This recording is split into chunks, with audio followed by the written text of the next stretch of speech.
las palabras revisión y valorización son palabras realmente muy pertinentes. Vamos a hacer un poco de memoria del aniversario 50 del Concilio Vaticano II. El 21 de noviembre del año 2014, la Constitución Dogmática Lumen Gentium cumplió 50 años de existencia y con ella, pues la restauración del diaconado permanente en la Iglesia Católica de Occidente.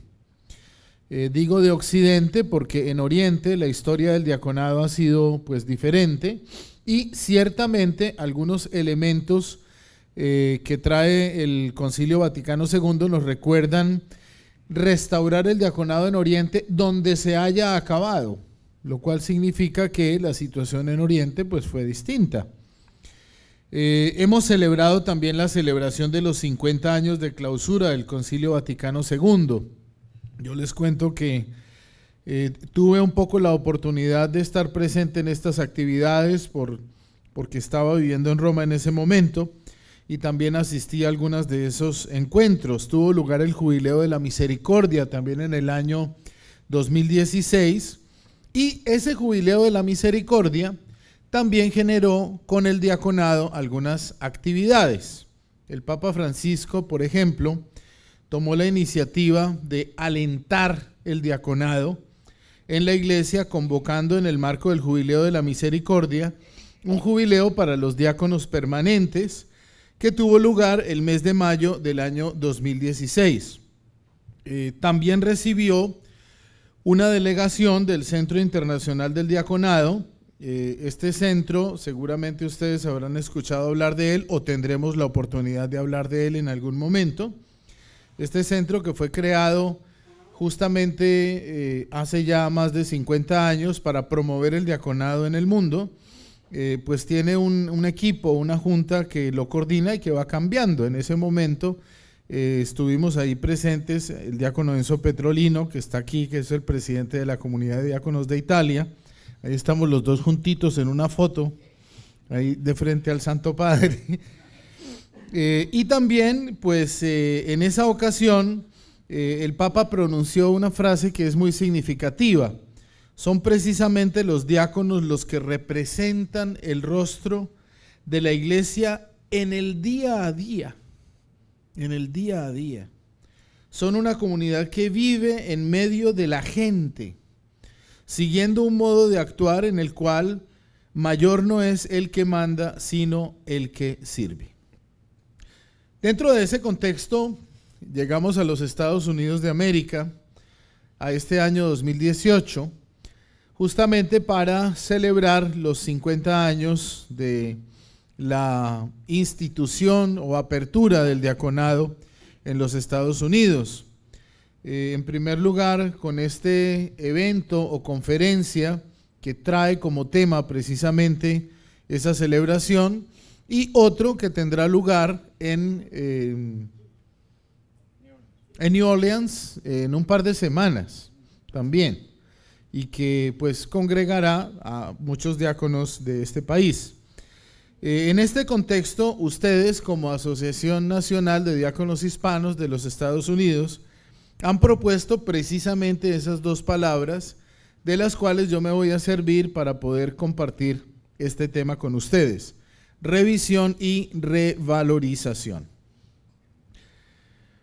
Vamos a entrar un poco en la definición del tema, en el propósito de este tema. Yo propongo, a manera de propósito del tema, el siguiente: revisar y revalorizar el diaconado desde la propuesta de un nuevo itinerario de comprensión y praxis para el ministerio ordenado del diácono permanente. Orden y ministerio, dos columnas que tenemos que retomar y que tenemos que volver a asumir en la dinámica profunda del ministerio diaconal dentro de la iglesia. Yo quiero comentarles que llego un poco a esta propuesta después de un camino largo, quizás tan largo como el de muchos de ustedes, de unos 25 años profundizando el tema del diaconado y trabajando cerca del diaconado en distintos momentos, espacios y ocasiones. Yo veo que aquí hay un tema que tenemos que tomarnos realmente en serio, y es releer el ministerio diaconal desde el sacramento del orden y desde los ministerios en la iglesia, para poder realmente entender y contextualizar esa acción del Espíritu, como decía el Padre esta mañana, esa gracia del Espíritu Santo en la vida de la iglesia. Pero para poder leer el diaconado, voy a utilizar una palabra, una expresión que se utiliza en la moral, que es la contradicción entre el tremens y el fascinosum. El tremens, terrible, tremendo, y el fascinosum, fascinante, apasionante. Yo creo que el diaconado, en este momento, 50 años después, tiene un poco este porcentaje de tremens y de fascinosum. Hay cosas que son fascinantes en el ministerio diaconal, pero hay cosas que son muy difíciles, muy complejas, tan complejas que, digámoslo abiertamente, la iglesia misma no ha querido trabajarlas a fondo, no ha querido reflexionarlas y profundizarlas porque puede generarle problemas, por decirlo así.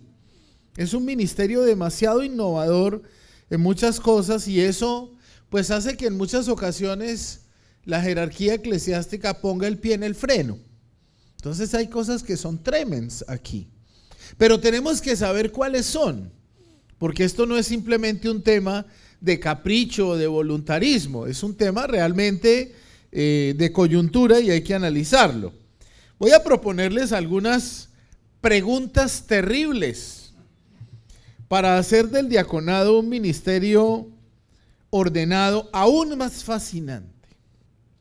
Les propongo estas, unas 6 por lo menos. ¿Cómo su naturaleza es diferente a la del ministerio sacerdotal? Todos sabemos que diaconado y sacerdocio ministerial son cosas distintas. ¿Cómo son distintas? Esa es la pregunta. No es un tema tan simple.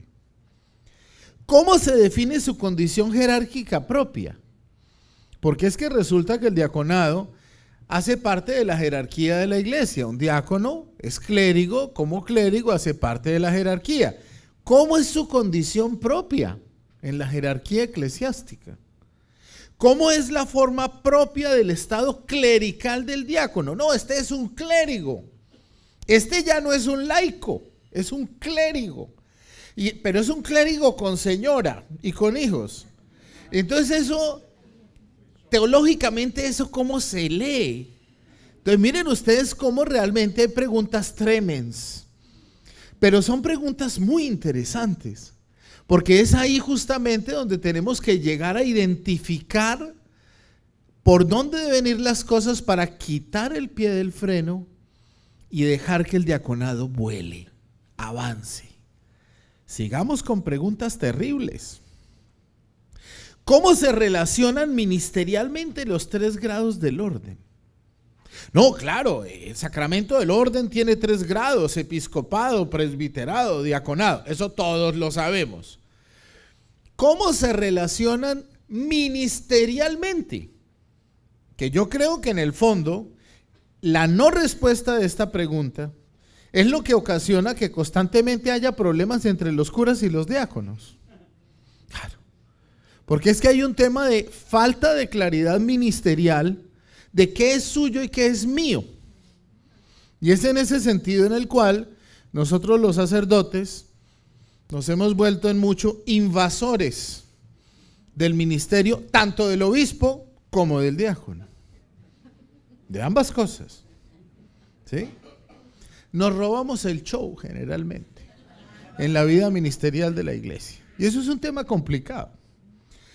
¿Cómo interactúa el diaconado con los ministerios laicales? Porque es que en ese sentido, si el diácono mantiene su condición en la línea del sacerdocio común de los fieles, ¿usted cómo sigue vinculado con los ministerios laicales dentro de la iglesia? Eso es un tema que hay que preguntárselo y tener claridad sobre eso por dónde va, cómo va, hacia dónde va. Entonces, y en ese sentido, usted sigue siendo un hombre común y corriente, vive en su casa, tiene su familia. Usted, a los ojos de la gente, es un laico. Usted es diácono cuando se sube al altar y se reviste y entonces, ¡ay, el diácono! Pero para el común de la gente, usted mantiene una condición de estado laical, pues para la gente que no entiende de teología o que no ha estudiado muchos temas de religión y demás. ¿Cómo es su ministerio de cara al laicado? Porque esa conexión no se perdió, esa conexión se mantiene. Y además su señora es laica. Y ahí hay un ministerio laical que va de la mano de la familia. Entonces voy a proponerles dentro de esta dinámica, lástima que no se ve mucho allí, 4 pasos. Puedo gastarme unos 35 minutos más o menos, espero ir hasta la hora que tengo, las 10:30, pero si se me van 5 minuticos más ustedes me los regalan, ¿sí? Bueno. 4 puntos. El primero de ellos, orden y ministerio. ¿Cuáles van a ser los ejes entonces para revisar y para valorizar el diaconado en este momento? El segundo, pues es un poco la propuesta de que además de toda la dinámica, en aras de una mejor pastoral, afrontemos el diaconado como un tema de teología, que lo es, claro que lo es. En tercer lugar, identificar por qué razón es necesario profundizar más sobre el diaconado. ¿Qué es lo que hay que profundizar? ¿Qué es lo que necesitamos aclarar? Y finalmente, ¿de dónde hay que partir para una nueva comprensión y praxis del diaconado? Es decir, vamos a ir a tratar de resolver un poco la pregunta por qué es lo que hay que revalorizar y qué es lo que hay que revisar. Porque podríamos quedarnos simplemente en, no, pues han pasado 50 años, pero es que hemos tenido problemas. No. Aquí en 50 años han pasado cosas muy importantes para la iglesia. Aquí no nos vamos a poner de, como decimos en mi país, de majaderos, ¿sí? A decir que aquí esto dice unos líos. No, aquí han pasado cosas emocionantes, interesantísimas. Hay un rostro distinto de una iglesia después de 50 años, pero también hay temas por resolver y por avanzar en su búsqueda de solución y de proyecto. Eso es lo que les quiero proponer en este tema, ¿ok? Simplemente, y me quedo ahí, porque como tengo otros temas más para tratar, ya después nos metemos con otros temas, ¿ok?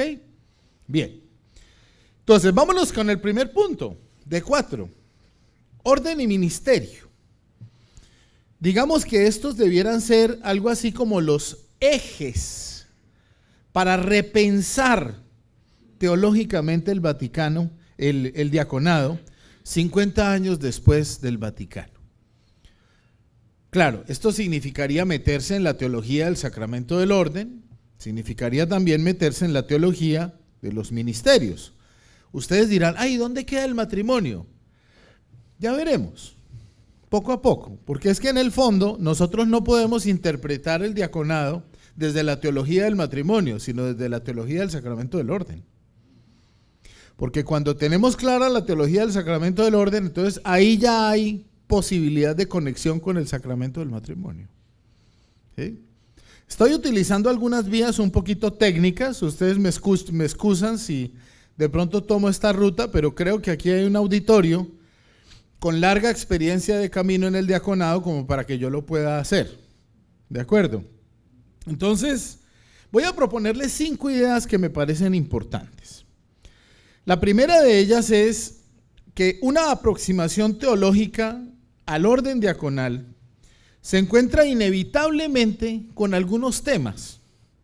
Por ejemplo, el tema de la gracia, el tema de la naturaleza sacramental del diaconado, la diferencia conceptual entre sacramento del orden y ministerio sacerdotal, la definición clara de una expresión que a mucha gente no le gusta, pero que tiene también un sentido eclesial, la expresión grado inferior de la jerarquía. ¿Eso cómo es? ¿Eso cómo funciona? Y la particular forma de su estado clerical a los cuales ya me referí. Pero miremos una segunda idea para repensar un poco todo esto. Si el orden diaconal se recibe para el ministerio y no para el sacerdocio, ¿cómo se ubica su ministerio ordenado en el sacerdocio común de los fieles, que es el mismo de la esposa? ¿Ve? Entonces, ¿eso cómo se ubica allí? ¿Cómo entra el diácono en ese tema del sacerdocio común de los fieles? Habiendo tres formas diferentes de ministerio ordenado, ¿cómo funcionan las relaciones de tipo ministerial dentro del sacramento del orden? Ya refería a manera de chascarrillo, como decimos nosotros, alguna nota de humor sobre ese particular. ¿Cómo se vincula los ministerios eclesiales? Si hay una ministerialidad propia, ¿cómo se vincula el diaconado con los ministerios eclesiales? Porque es que el diácono es un ministro. Y como ministro, pues tiene que tener conexión con toda la ministerialidad de la iglesia. Así es simple. Y tiene que estar realmente ahí vinculado con los ministerios de toda la comunidad cristiana, que no está ordenada como él. ¿Cómo funciona eso? Tercera idea. El lugar al cual se debe llegar es a interpretar el diaconado, y es a donde yo realmente pienso que debiéramos dirigir la mirada. Es llegar a la idea del diaconado como un servicio, y estas son dos palabras bonitas, piadosas, espirituales, pero para mí técnicas en la comprensión del diaconado. Es un servicio de liderazgo humilde. Un servicio de liderazgo humilde, cuya especificidad, identidad y espiritualidad lo impulsan de manera mucho más ferviente hacia el servicio caritativo de la iglesia, pero con un particular grado de conexión en el desempeño de la palabra que le es propio. Ustedes saben que el diácono es ministro ordinario de la palabra, y la liturgia, que descubre su simbolismo, ejercidas ambas en una dimensión caritativa. Es decir, ¿cómo podemos realmente enfocarnos hacia ese eje caritativo que fue el que realmente le dio origen al diaconado? Entonces, una cuarta idea. Todo esto viene a considerar un lugar dentro de la liturgia, que es el lugar de la ofrenda, como un elemento típicamente diaconal. Si a mí me preguntaran, ¿qué es lo más importante litúrgicamente del diácono en la misa? Y les voy a hablar de eso esta tarde, ¿sí? Yo diría la ofrenda. El lugar de la ofrenda es un lugar fuertísimo, simbólicamente fuertísimo, dentro de la liturgia de la Eucaristía, típicamente diaconal, que amerita una reinterpretación desde el ser y el quehacer de los diáconos en la liturgia, en la palabra y en la caridad. Quinta idea.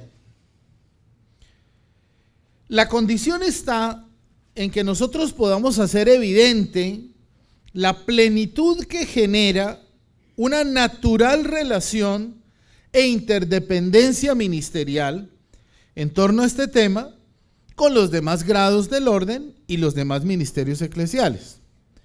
Hay un tema que yo creo, ¿a dónde llego yo con estas 5 ideas? A una idea todavía más complicada. La comprensión del diaconado implica una recomprensión del ministerio sacerdotal y una recomprensión del ministerio laical. Y muchas de las cosas que no están suficientemente claras sobre el sacerdocio y que no están suficientemente claras con la misión de los laicos, tienen que ver con el diaconado. Nosotros le hemos gastado una fuerza enorme, por ejemplo, a todo el tema de la promoción del laicado, y también vocaciones al sacerdocio, vocaciones al sacerdocio, vocaciones al sacerdocio. ¿Sí? Y en las oraciones eso es lo que hay. Si es que hasta el Papa omite la vocación la orar por las vocaciones diaconales. Pero miren las plegarias eucarísticas de este libro, de un misal, para que ustedes se den cuenta que hay un tema, se los voy a mencionar más adelante. Entonces, ahí en el fondo hay un tema de comprensión, no es, ay, pobrecitos los diáconos, no, el tema tiene que ver con que hay falta comprensión de un montón de cosas y que hay que revisar un poco eso. Entonces, dentro de esa dinámica, pasamos a un segundo capítulo o a un segundo punto de 4 que les quiero tratar. Avancemos.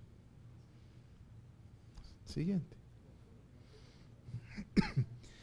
Entonces, hay que afrontar el diaconado como un tema de comprensión y praxis, al menos para poder esclarecer algunas cosas. Por ejemplo, desmontar la idea vigente que el orden de los diáconos es en la práctica una cierta forma de suplencia del ministerio sacerdotal. Si el diaconado y el sacerdocio ministerial son cosas distintas, pues reemplazar con diáconos a los sacerdotes es algo así como comer bananos para no comer manzanas. Son cosas diferentes. ¿Sí? Entonces el tema de la suplencia no es un tema tan importante y tenemos que desmontarlo un poco. El problema es que ese tema viene desde el concilio, ¿no? Y ese tema lo llevó un teólogo muy grande al concilio llamado Karl Rahner. Entonces, si hay que hacerle alguna crítica a Karl Rahner, pues hay que hacerla. ¿Qué vamos a hacer? ¿No? Pero hay que desmontar esa idea que está vigente. El diaconado no es para reemplazar curas. Precisar cómo el sacramento del orden no está totalmente definido por el ministerio sacerdotal. ¿Cómo así? ¿En serio? Pues sí. La prueba está en que el diaconado es sacramento del orden y no es ministerio sacerdotal. Lo cual significa que ministerio sacerdotal y sacramento del orden no son lo mismo. No son lo mismo. Hay una diferencia. Y la diferencia se llama diaconado. Así se llama la diferencia. Hay que identificar el diaconado como un ministerio eclesial de encuentro y de referencia respecto de la diaconía que compete a toda la iglesia, porque es que resulta, mis queridos amigos, que ustedes no son los dueños de esa palabra. La diaconía no es un tema de diáconos, la diaconía es un tema de comunidad de creyentes, de vida de cristianos, le toca a todo el mundo, a su señora también le toca diaconía y tiene que cumplirla. ¿Se dan cuenta por qué no metemos el tema del matrimonio todavía, no? Porque es que tenemos que aprender a leer a esa señora como laica, ¿sí? No solo como mujer de diácono. Claro, tenemos que leerla a ella como laica, como bautizada. Después la leemos como mujer de diácono y no al revés. Claro, claro que sí. Entonces, hay que identificar, avanzamos, el diaconado como un referente de servicio para acercar a la mesa a los que se encuentran alejados del banquete. Motivo por el cual el ministerio diaconal no es por sí mismo un ministerio de presidencia. No es un ministerio de presidencia. Ah, pero ¿cómo así? Si él es clérigo. Ah, ¿y quién dijo que la condición clerical consiste solamente en el ministerio de presidencia? Leamos de qué se trata la vida clerical. ¿Se dan cuenta ustedes por qué el freno anda puesto en el pedal? Que es que aquí hay un montón de temas complicadísimos. Pero tenemos que tener claridad cuáles son. Y si el diaconado no se da esa tarea, nadie se va a dar esa tarea. Así que el diaconado, a mi modo de ver, a mi humilde modo de ver, tiene una tarea muy importante que cumplir, no solo de cara a él mismo, sino de cara a la misión de la iglesia y a la recomprensión de la misión de la iglesia. ¿Sí? Entonces, por eso hablo de entender el diaconado como un liderazgo que lo es, porque los diáconos nacieron bajo esa condición de liderazgo, pero un liderazgo de servicio humilde, con esa nota característica que lo identifica. Entonces, en definitiva, pues tenemos que intentar darle respuesta a una pregunta. Y la pregunta es muy simple. ¿Cuál es la manera propia y distinta como el diaconado es sacramento del orden y es un ministerio eclesial? Allá hay que llegar a hacer claridad sobre eso. Y esa es un poco la búsqueda que nos mueve a dar algunos pasos además. Vamos al segundo capítulo. Afrontar el diaconado como tema teológico. Está claro, muy claro, que el diaconado conciliar todavía no da punto en algunos temas de carácter dogmático. El documento que sacó la Comisión Teológica Internacional para el año 2003, pues nos da clara muestra de que eso es así. Pero no hay de qué preocuparse. Les cuento que en el Concilio de en el Concilio de Letrán, que tuvo lugar por allá en el año 1200 y algo, estaban todavía tratando de aclarar en qué consistía la vocación episcopal y en qué consistía la vocación al sacerdocio. 1200 y tantos años después, y el tema no era claro. El Concilio Vaticano II le botó corriente fuertemente a la recomprensión de la vocación del obispo. 1965 años después de que Jesús hubiera instituido eso. Entonces no se afanen mucho del tema. Llevamos apenas 53 tratando de aclarar este asunto, ¿sí? Si nosotros en la iglesia las cosas son así. Antes, ahora la cosa va demasiado rápido, ¿sí? Pues porque ahora hay los medios y la comunicación y la exégesis bíblica. Pero ustedes no se crean que las cosas eran tan claras hace 50 años o hace 100. Hace 100 años la iglesia no tenía todo el soporte exegético que tiene hoy en día para poder verificar un montón de cosas que para nosotros hoy en día son claras, pero hace 100 años no lo eran. Entonces, no es desafortunado plantear que estamos en que las cosas todavía no dan punto. Hay temas dogmáticos que no dan punto. En este momento, por ejemplo, hay contradicciones, serias contradicciones, en documentos dogmáticos de la iglesia, ¿sí? Respecto, por ejemplo, de la figura del pastor. ¿Sí? De si el pastor es pastor, que si el diácono es pastor, que si no es pastor, y el catecismo dice, y otra cosa dice el Código de Derecho Canónico, y otra cosa dice el directorio para los presbíteros, y bueno, y ahí hay que ajustar aquí y ajustar allá. El Papa Benedicto XVI hizo una tarea muy juiciosa en esa línea, ¿no? Él era consciente de ese tema, y no se crean ustedes que algunas cosas que pasaron, como por ejemplo el cambio de ese número del canon 1008 del Código de Derecho Canónico, sea un tema gratuito. Es un tema también de ajuste sobre un montón de cosas que finalmente no acaban de estar del todo claras. Entonces, hay temas teológicos abiertos, necesitados de mayor profundidad, y eso motiva su estudio, pues a algunas cosas, ¿no? Concretamente, yo me referiría al menos a estas 5 cosas que ya sugeridas anteriormente, hace algunos minutos, vengo ahora como a confirmar. Por ejemplo, el grado normativo de la sacramentalidad del diaconado.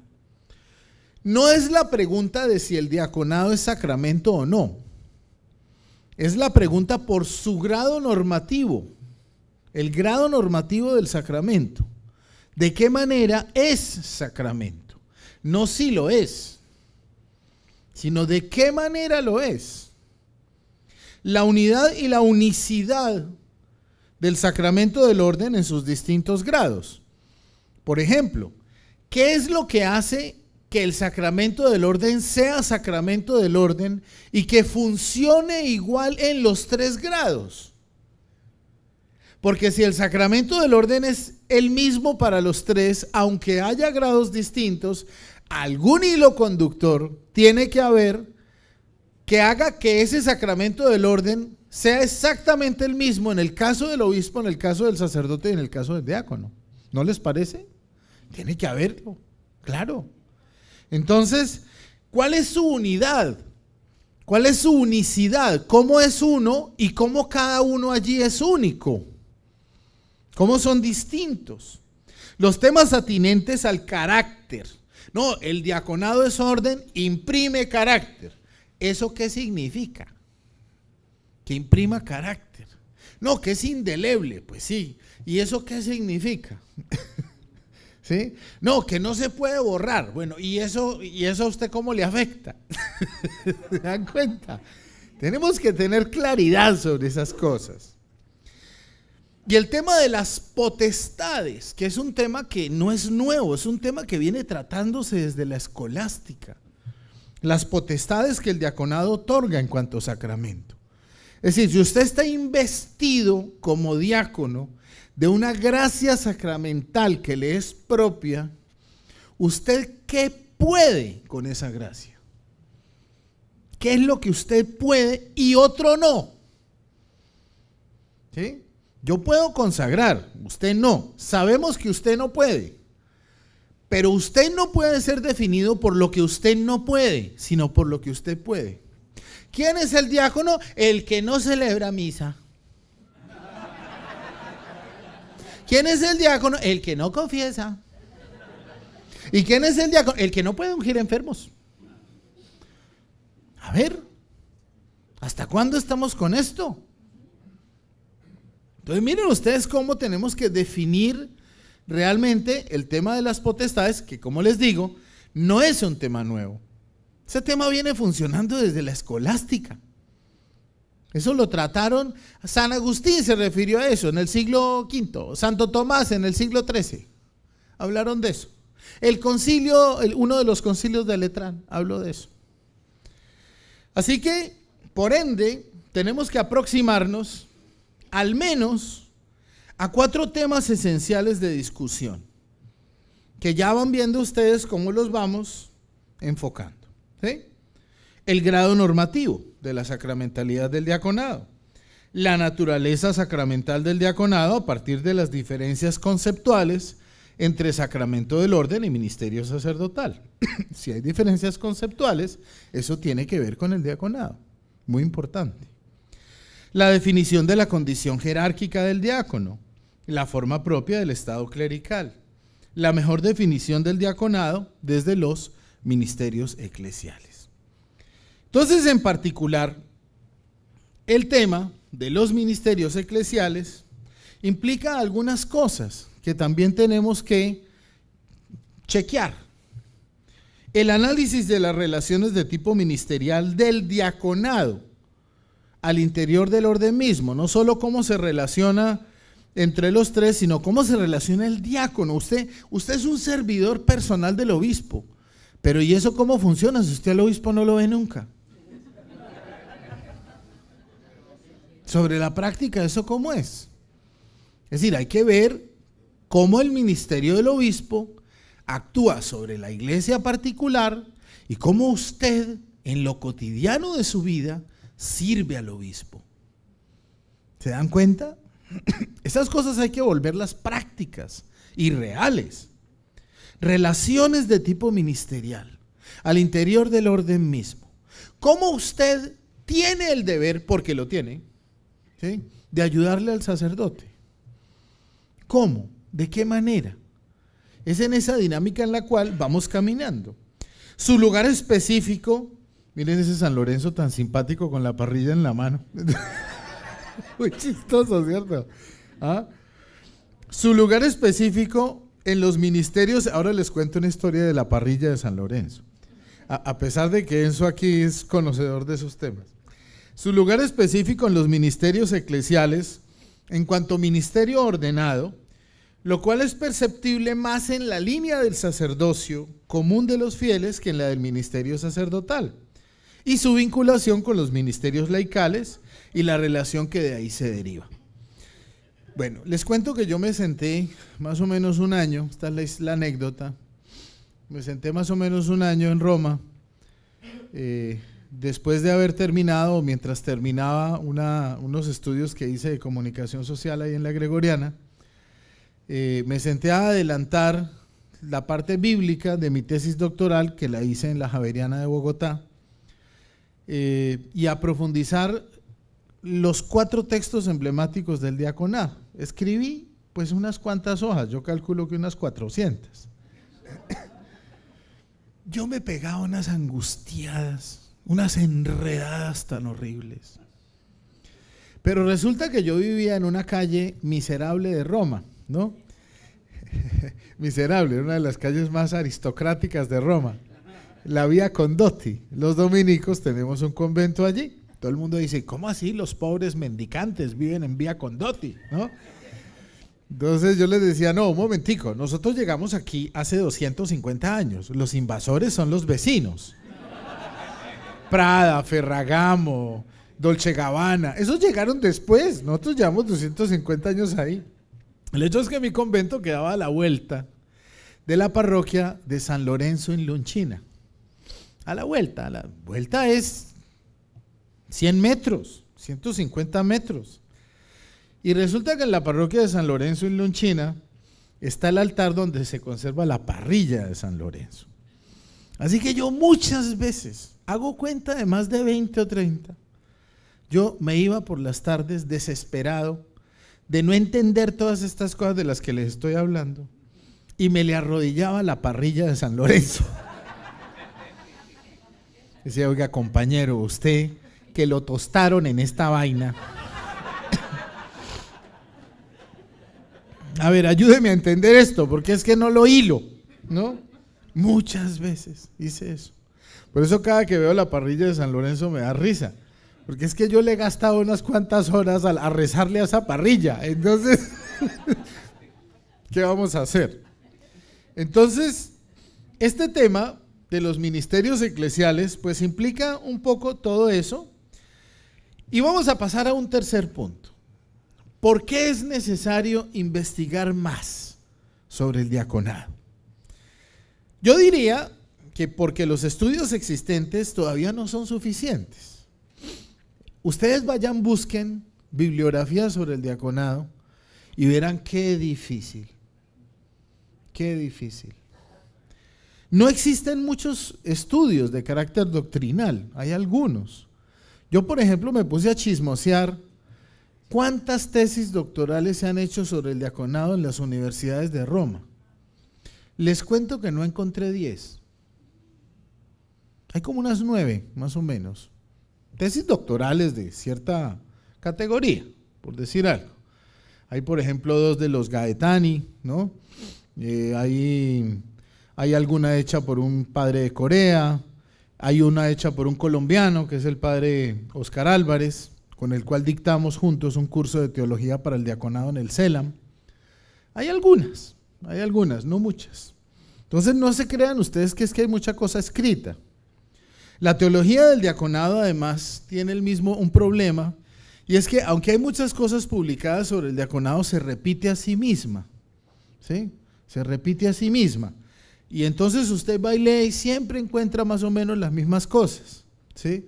Yo creo que después de que Enzo publicó el Enquiridion para el diaconado, para la Iglesia Católica, dejó sin coloca más de 4 curas que escribían ahí todos los días lo mismo, ¿no? Finalmente, sí, se repite. Ustedes cogen los libros yo tengo una biblioteca de diaconado buena, yo diría decente. Pero usted mira textos y se va a encontrar con que muchas cosas son un poco como lo mismo, ¿sí? Y eso significa también que hace falta una mayor profundización bíblica y patrística sobre el tema. Hay un autor muy interesante que es John Collins, australiano, tiene un libro que se llama Diaconía, está publicado en inglés, así que ustedes lo pueden buscar, cómprenlo, gástense una platica comprando libros, ¿sí? Compren ese libro de Collins, que es un estudio, yo diría, pues especializado sobre qué es la diaconía en la iglesia a lo largo de todos los tiempos. Libro bueno. Hay que seguir investigando porque hay una nueva fuente de investigación teológica y pastoral. ¿Qué es esto? Los congresos, los encuentros, las reuniones, las conferencias, las jornadas de estudio en el mundo entero han arrojado una literatura enorme que no se está catalogando suficientemente. Yo les cuento, por ejemplo, que me pidieron el favor en el CELAN de sentarme a escribir la historia del diaconado en Latinoamérica. Bueno, pues me dijeron, ¿cuántas páginas puedo? No pueden ser más de 40, me dijeron. Pues escribí 45, finalmente me las recibieron, ¿sí? Pero, es decir, todo es eso. ¿Qué ha pasado desde el año 65 hasta acá, por ejemplo, en el continente latinoamericano? Yo les diría a ustedes, ¿qué ha pasado con el diaconado en los Estados Unidos en estos 50 años? Qué interesante, por ejemplo, recoger todo lo que se ha hecho a nivel de reuniones, de encuentros, de conferencias, todo ese material que está ahí y que finalmente es la vida práctica y la vida real de muchos de los diáconos que son ustedes mismos caminando en sus parroquias. Entonces, eso hay que hacerlo.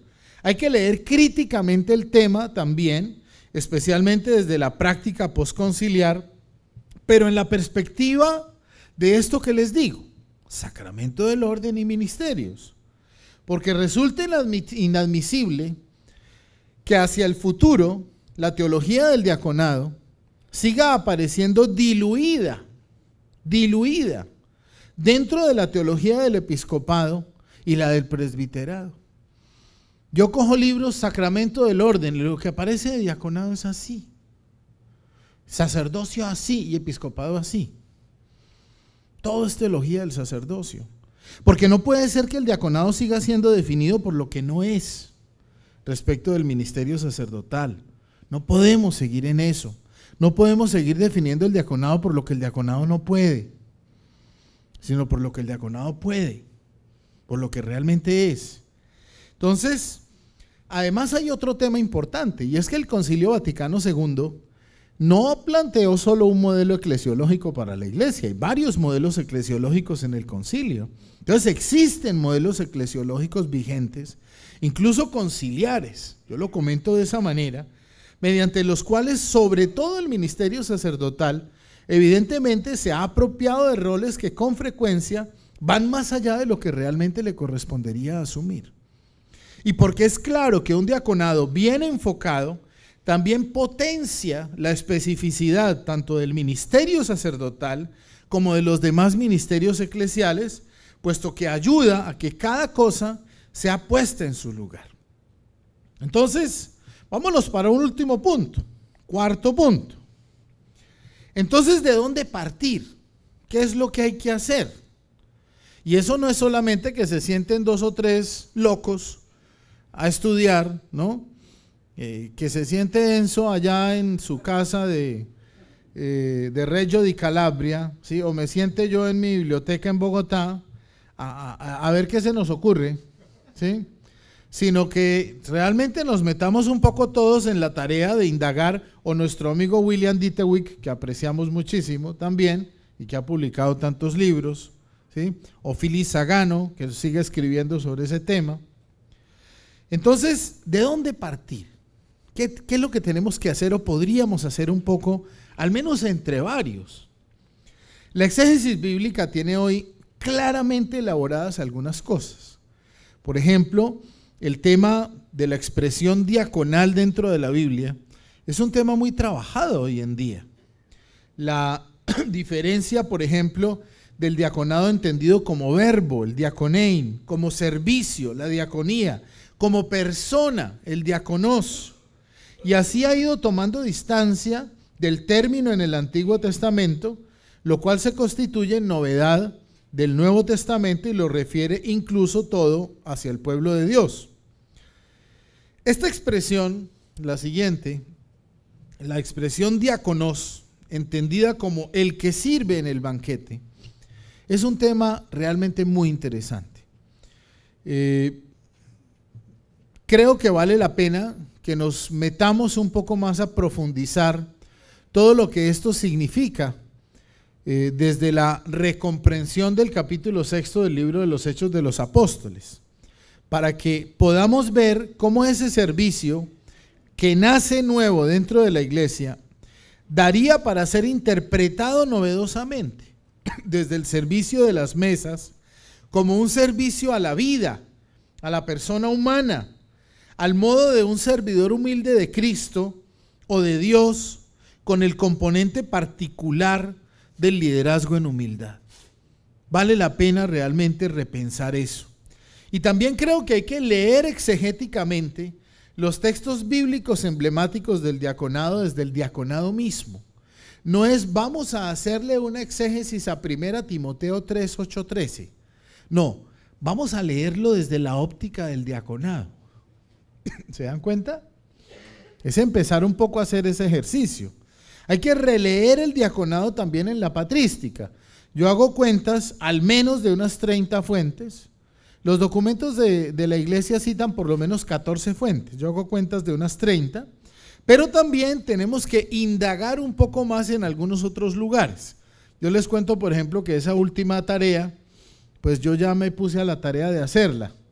Indagar las fuentes patrísticas de Lumen Gentium 29, porque resulta que Lumen Gentium 29 trae dos notas a pie de página, que son la nota 110 y la nota 111, en la cual aparecen dos citas bastante recónditas, difíciles incluso de encontrar, que son las Constituciones Ecclesiae Egyptiae, un documento por allá traído de lugares apartados, y los Statuta Ecclesiae Antiqua también.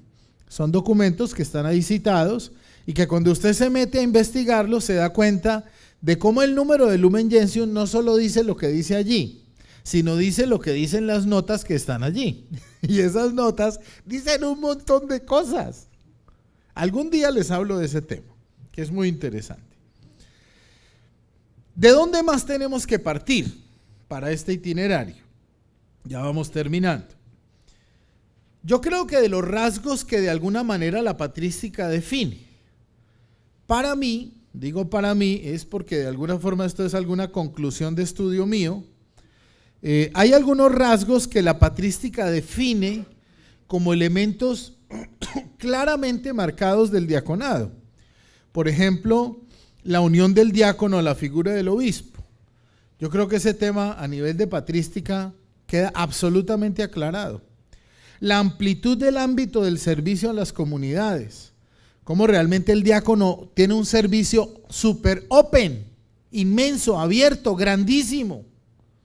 ¿Sí? Eso la patrística lo deja aclarado.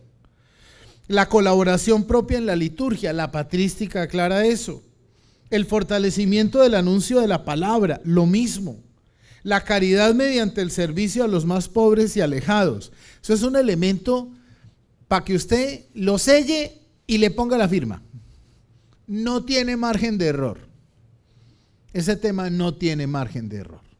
Diaconado es para pobres y alejados. Póngale la firma. No hay margen de error.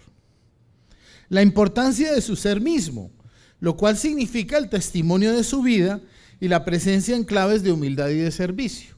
Por ejemplo, el documento de Santo Domingo de los obispos de Latinoamérica, me excusan que yo cite documentos latinoamericanos, pero creo que es normal que lo haga, habla de queremos reconocer a los diáconos más por lo que son que por lo que hacen. Frase bella. ¿Cómo hablan de lindo los obispos de Latinoamérica? Patrística. Eso lo dijeron los padres de la iglesia en los 4 primeros siglos de la cristiandad. ¿Sí? La misión de hacer presente a Cristo en la comunidad. Un tema central. Usted tiene una responsabilidad que a lo largo de toda la historia de la cristiandad le ha sido encomendada. Mostrar un rostro de Cristo. Cristo tiene varios rostros, ¿sí?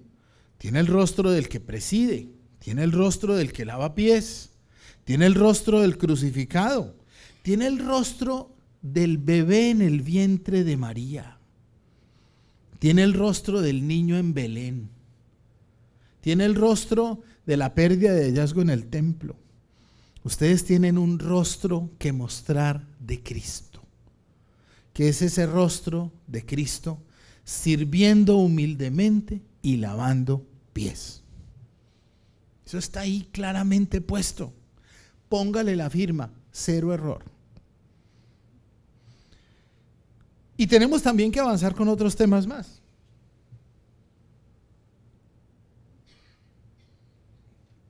Me preocupa mucho el tema del superar el tema de la suplencia del sacerdote. A ver, permítanme, ocupo un minuto para ese tema. ¿Es válido el tema? Sí, es válido. ¿Por qué es válido? Es válido porque la iglesia tiene necesidades pastorales, ¿sí? Es válido que donde no pueda haber un sacerdote celebrando misa, haya un diácono ayudando y acompañando a una comunidad. ¿Me refiero a eso? ¿Es válido? Sí, es válido. ¿Ok? Mi preocupación no es simplemente por el tema pastoral, sino por la identidad del diácono mismo. Porque el diácono no se puede comprender a sí mismo como un reemplazante. Esa es mi preocupación. Y ese es un tema en el que tenemos que ver cómo caminamos. Otro aspecto, avanzar en la precisión del grado normativo de la gracia sacramental, lo hemos dicho, precisamente como se ha leído desde el magisterio hasta el concilio, y también que repensemos, como ya se los he comentado, la expresión grado inferior de la jerarquía, precisando el concepto de clero. A esto sumo, pues, 2 últimos elementos que serían estos. Precisar los componentes de la expresión en unión con el obispo y su presbiterio. Esa expresión es conciliar, esa expresión la traen los padres de la iglesia, esa expresión aparece en varias partes. ¿Eso cómo es? ¿Usted cómo está en unión con ellos? Y finalmente, pues resolver la pregunta por el lugar específico del diaconado en los ministerios y una atención especial al vínculo entre sacerdocio común y sacramentalidad de la iglesia. Aquí podíamos quedarnos toda la mañana, pero mi tiempo se acabó. Me eché 5 minutos de más, que fue lo que les pedí. Así que, ¿sigue? Hasta ahí fue por ahora.